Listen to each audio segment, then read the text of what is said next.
పురాణాల ప్రకారం క్షీరసాగర మదనం సమయంలో అమృతం భూమిపై పడినప్పుడు ఆ అమృత బిందువుల నుండి ఉసిరి చెట్టు ఉద్భవించింది. ఉసిరి చెట్టు వేర్లలో శ్రీ మహావిష్ణువు, కాండంలో శివుడు, కొమ్మలపైన బ్రహ్మదేవుడు కొలువై ఉంటారని పురాణాలు చెప్తున్నాయి. అందుకే కార్తీక మాసంలో ఉసిరిని పూజిస్తే త్రిమూర్తులు పూజించినట్లే. వృద్ధాప్యాన్ని దూరం చేసే ఔషధాల్లో ఉసిరి ముఖ్యమైనది. ఇది చర్మాన్ని, జుట్టును ఆరోగ్యంగా ఉంచి యవ్వనాన్ని కాపాడుతుంది. ఉసిరితో ఆవునేయి కలిపి దీపం వెలిగించడం వల్ల వచ్చే పరిమళం మనసును ప్రశాంతంగా ఉంచుతుంది. ఇన్ని లాభాలున్న ఉసిరిని మనం తింటే ఆరోగ్యంగా ఉంటాం. ఆరోగ్యం అంటేనే ఐశ్వర్యం కదా. అందుకే పెద్దలు ఉసిరి చెట్టులో మహాలక్ష్మి ఉంటుందని అంటారు. కార్తీక మాసంలో ఉసిరి చెట్టు కింద వనభోజనాలు ఎందుకు చేస్తారంటే ఉసిరి చెట్టు ఆకులు, కాయలు, కొమ్మల నుంచి వచ్చే గాలి, అందులో ఉండే ఔషధ గుణాలు శరీరానికి ఆరోగ్యాన్ని అందిస్తాయని. బంధుమిత్రులందరూ ఒకే చోట కలిసి ఆనందంగా సమయాన్ని గడిపి సంతోషంగా భోజనం చేయడానికి ఈ ఆచారాన్ని మన పూర్వీకులు పెట్టారు. ప్రతి ఆచారం వెనుక ఒక శాస్త్రీయం ఉంటుంది. రాక్షసులకు మరియు దేవతలకు జరిగిన సముద్ర మంథనంలో ఎన్నెన్నో శక్తివంతమైన అస్త్రాలు,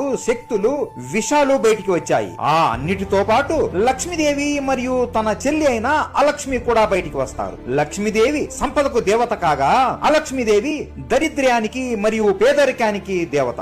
విష్ణువు లక్ష్మీదేవిని చూడగానే ప్రేమలో పడిపోతాడు. నన్ను వివాహం చేసుకుంటావా అని లక్ష్మీదేవిని అడిగి వివాహం చేసుకుంటాడు. ఇదంతా అలక్ష్మీదేవి చూసి నా సంగతి ఏంటి అని బాధపడుతుంది. లక్ష్మీదేవి విష్ణువుతో, స్వామి, నా చెల్లికి కూడా మంచి సంబంధం చూసి వివాహం చేద్దాము, ఇది మన బాధ్యత అని కోరుతుంది. దానికి విష్ణువు నవ్వుతూ, ఈ అలక్ష్మి చాలా పెద్ద సోమరిపోతు, ఈమెకి తగిన వాడిని చూడడం అంటే చాలా కష్టమే, కానీ ప్రయత్నిద్దాం అని అంటాడు. ఆ రోజు నుండి లక్ష్మీదేవి తన చెల్లి కోసం మంచి వ్యక్తి కోసం వెతుకుతూ ఉంటుంది. చివరికి ఒక మహర్షిని చూసి ఇతనే నా చెల్లికి తగిన భర్త అని అనుకుంటుంది. ఎందుకంటే ఆ మహర్షి ఎప్పుడూ ధ్యానంలోనే ఉంటాడు. అలక్ష్మీదేవి సోమరితనాన్ని ఈయన అస్సలు పట్టించుకోడు అని అనుకునేది. విష్ణువు అలక్ష్మితో మరియు ఆ మహర్షితో మాట్లాడి వారిద్దరికి ఘనంగా వివాహం చేస్తాడు. ఆమె దరిద్రం ఎలా ఉంది అంటే మహర్షి ధ్యానం చేయడానికి నీరు కావాలి అని అడిగినా కూడా ఆమె తేలేకపోతుంది. ఏ పని చెప్పినా ఆ పని సరిగ్గా చేయలేకపోతుంది.